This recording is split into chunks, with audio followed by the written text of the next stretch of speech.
Dan dia pun pernah berujar ketika ditanya kenapa nggak merespon ucapan selamat ulang tahun. Apa katanya? Saya lahir dan dibesarkan ibu saya. Jadi bila ada yang menyenangi saya dan mau mengucapkan selamat, doakan ibu saya saja. Ibu saya yang berhak atas ucapan selamat itu. Itulah Rocky Gerung. Jadi gue periksa aja tuh si menterinya begini, dungu, presidennya dungu. Gini ya, kalau pemerintah bikin kebijakan yang baik, saya nggak akan puji. Karena saya gaji dia untuk bikin yang baik. Begitu ada bau busuk, saya ketok palanya tuh dengan satire tuh. Lu gua gaji, lu bikin kebijakan yang buruk. Itu aja kan. Masa kita kasih pujian pada hal yang tugas dia? Kan gila tuh. Bisa, tapi kita tidak bertumbuh sebagai intelektual, sebagai warga negara. Pernah saya terangkan di sini, saya kuliah di 5 fakultas dan semuanya saya DO-kan, cuma satu yang selesaikan. Saya bukan DO dari fakultas, saya menDO-kan mereka dari kurikulum saya. Itu bedanya. Tapi kalau sekualitas kalian itu, terutama Ruhut, yang seharusnya paham istilah-istilah dasar itu nggak ngerti, apa yang saya mau sebut itu? Pinter? Nggak mungkin. Setengah pinter? Nggak mungkin. Seperempat pinter? Nggak mungkin. Ya dungu. Nah.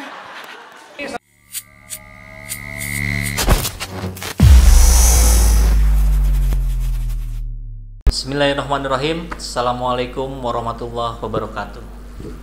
Rocky Gerung. Nama ini udah masuk ke alam bawah sadar kita dengan kalimat-kalimat yang menghipnotis penonton. Monumen akal sehat, kedunguan pemerintah, kitab suci fiksi, IQ 200 digabung sekolah. Jadi begitu melekat di telinga penontonnya. Ya, jadi sosok yang fenomenal di Indonesia setahun belakangan ini. Pilpres 2019 telah melahirkan idola baru, Rocky Gerung. Rocky Gerung pandai merangsang penontonnya buat berpikir. Diksi dan gaya bahasanya kaya sekali, beragam dan jelas, sukar dicari tandingannya. Berdasarkan info dari sahabatnya, dia adalah seorang peminat bacaan dan ideologi kiri. Jadi jangan coba-coba menguji dia dengan teori Marxis atau sosialis kalau kamu nggak siap atau ilmumu tanggung di sana. Bisa-bisa kamu terkurung dan terkesima. Dia sangat fasih menjelaskan logika, cara pikir, cara pandang gerakan kiri. Tapi hari ini ternyata begitu banyak umat muslim yang berharap Rocky Gerung masuk Islam. Kok bisa ya? Itulah Rocky Gerung. Masih menurut karirnya, Rocky Gerung itu seorang yang rendah hati dalam bersikap dan bergaul, tapi terkesan sedikit angkuh dalam berdebat dan mempertahankan pendapat. Pernah dalam sebuah kuliah, dia gigih mempertahankan pendapatnya, sehingga dia berdebat dengan dosen yang bergelar doktor. Lama-lama, dosen itu jengkel atas sikap Rocky Gerung. Dari cerita ini, kita bisa lihat dari bahasa tubuhnya sebetulnya ya. Duduknya seringkali nampak menyilangkan satu kaki di depan kaki lainnya. Ini menandakan bahwa Rocky Gerung adalah sosok yang amat percaya diri. Kemudian, tangannya seringkali masuk ke saku celana. Ini bahasa tubuh sebagai upaya untuk menunjukkan diri siapa yang lebih berkuasa, sekaligus untuk memastikan dirinya tidak terintimidasi pihak lain. Nah, tentang kata-kata seperti monumen akal sehat, kedunguan pemerintah, kitab suci fiksi, IQ 200 digabung sekolah, itu menunjukkan lontaran pikiran-pikiran Rocky Gerung yang berada di luar zona aman. Bahkan katanya, dia seringkali terlena buat bahas hal-hal yang danger zone. Dia anggap semua orang bisa dan terbiasa berpikir seperti dia. Padahal, pemahaman dan pengertian orang itu kan memang berbeda-beda. Dan benar saja, ada yang melaporkannya ke Polda Metro Jaya. Rocky Gerung juga pernah jadi kepala sekolah di Sekolah Ilmu Sosial, Yayasan Padi dan Kapas. Di sini, orang belajar pemikiran politik pada pendiri bangsa, hingga filsuf-filsuf besar dunia. SIS juga reguler mempromosikan karya-karya akademis para intelektual Indonesia. Rocky Gerung pernah menolak tawaran Profesor Tuti buat ambil kesempatan beasiswa doktor dari Prancis. Jawaban Rocky, ibu yang mau saya punya gelar doktor, bukan saya. Yang penting, saya sudah buktikan saya mampu.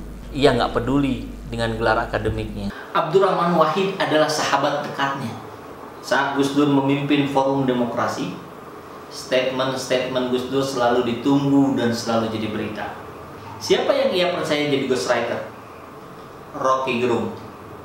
Dia juga ternyata pandai memperbaiki mesin mobil.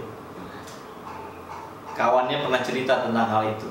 Selain dia seorang kutu buku, dia juga lulusan perguruan silat Bangau Putih yang piawai membengkokkan tiang pompa besi sekali pukul. Dan hal lain, dia juga bikin banyak perempuan patah hati. Dalam gerakan perlawanan terhadap otoritarianisme Soeharto, Rocky Gerung ternyata punya peran khusus. Ia membantu menuliskan pledoi para aktivis yang diadili dan dibui karena sikap politik mereka. Ia seorang yang setia pada kawannya. Dan dia pun pernah berujar ketika ditanya kenapa nggak merespon ucapan selamat ulang tahun. Apa katanya? Saya lahir dan dibesarkan ibu saya. Jadi bila ada yang menyenangi saya dan mau mengucapkan selamat, doakan ibu saya saja. Ibu saya yang berhak atas ucapan selamat itu. Itulah Rocky Gerung. Akhirnya opini saya dari hasil pengamatan terhadap profil Rocky Gerung adalah: 1.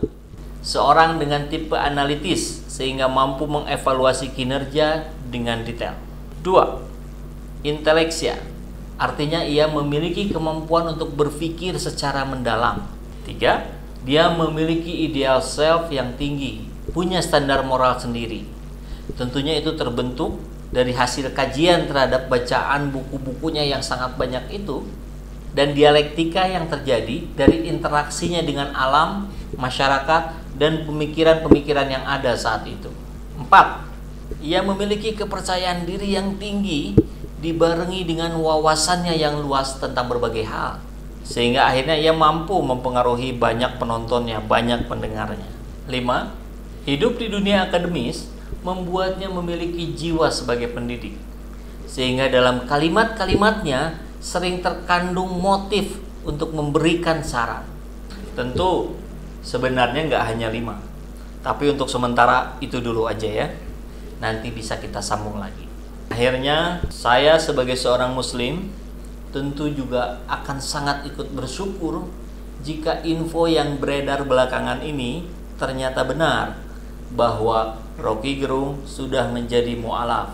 Semoga Islam di Indonesia akan semakin kuat dan besar dengan bergabungnya Rocky Gerung yang bisa terus mengingatkan kita semua untuk selalu menggunakan akal sehatnya. Tapi kalau ternyata info itu salah, saya kira kita tetap mesti banyak bersyukur, karena umat Islam bisa belajar dari mana saja. Allah Subhanahu wa Ta'ala tegas mengingatkan kita untuk selalu menggunakan fungsi berpikir kita. Afala ta'qilun, afala tatafakkarun. Apakah engkau tidak berpikir? Apakah engkau tidak menggunakan otakmu? Saya kira itu jelas merupakan peringatan Allah kepada manusia untuk selalu berpikir. Kelengkapan utama manusia yang diberikan Allah Subhanahu wa Ta'ala diantaranya adalah manusia mempunyai kemampuan untuk berpikir. Berpikir adalah sebuah gerak mental. Kemampuan berpikir berhubungan dengan kemampuan akal. Bukan hanya sebagai makhluk cerdas secara intelektual, namun juga memiliki kecerdasan emosional dan spiritual. Saya kira itu yang bisa saya sampaikan untuk menggambarkan profil Rocky Gerung dalam sudut pandang saya. Belum mendalam, tapi saya kira ini bisa menjadi sebuah acuan, bisa menjadi trigger untuk kita diskusikan bersama, karena Rocky Gerung merupakan sosok yang langka yang justru sangat dibutuhkan bangsa ini, yang bisa menjadi kekuatan penyeimbang siapapun pemerintahannya. Dan dalam konteks umat Islam, saya kira kita juga perlu diberikan teguran-teguran, kritikan-kritikan, sehingga umat Islam di Indonesia bisa secara bersama-sama meningkatkan keimanan kita, meningkatkan amal soleh kita secara hablum minallah sekaligus hablum minannas. Karena hablum minallah implementasinya ada pada hablum minannas. Saya kira cukup, mudah-mudahan bermanfaat. Be enthusiast and keep progress. Assalamualaikum warahmatullahi wabarakatuh.